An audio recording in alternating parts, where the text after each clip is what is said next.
నేనంటాను, నీ ప్రార్థన దేవుడు వినాలి అన్నా, బలిపీఠం మండించబడాలన్నా, అగ్ని ఆకాశములో నుండి దిగి రావాలంటే నీ ఆత్మీయ జీవితంలో ఒక క్రమం ఉండాలి. నీ భక్తి జీవితంలో ఒక క్రమం ఉండాలి. నీ నడవడిలో ఒక క్రమం ఉండాలి.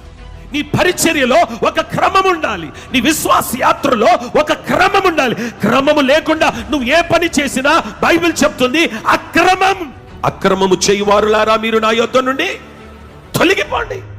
నేనంటాను, క్రమము కాని దానిని దేవుడు అక్రమం అన్నప్పుడు క్రమము పాటించకుండా, ఏమండి, క్రమానికి లోబడకుండా, క్రమాన్ని పాటించి క్రమము ప్రకారంగా నడవకుండా నేను ప్రార్థన చేసినా దేవుడు వినట్లేదండి, నేను ఎంత మొరపెట్టినా దేవుడు వినట్లేదండి, నాకు జవాబు రావట్లేదండి, దేవుడు నాతో మాట్లాడట్లేదండి. ఎలా మాట్లాడతాడు నీతో? ప్రార్థనలో క్రమము లేదు, నీ విశ్వాసంలో క్రమము లేదు, నీ భక్తిలో క్రమము లేదు, బలిపీఠం కట్టే విషయంలో క్రమము లేదు, దేవుని సన్నిధికి వచ్చే విషయంలో క్రమము లేదు. క్రమము లేకుండా నా ప్రార్థన వినయ్యా, నా ప్రార్థన వినయ్యా, నా ప్రార్థన వినయ్యా వినాడు. నీ ప్రార్థన దేవుడు వినాలి అనంటే మొదట బలిపీఠాన్ని క్రమంగా కట్టడము నేర్చుకోవాలి.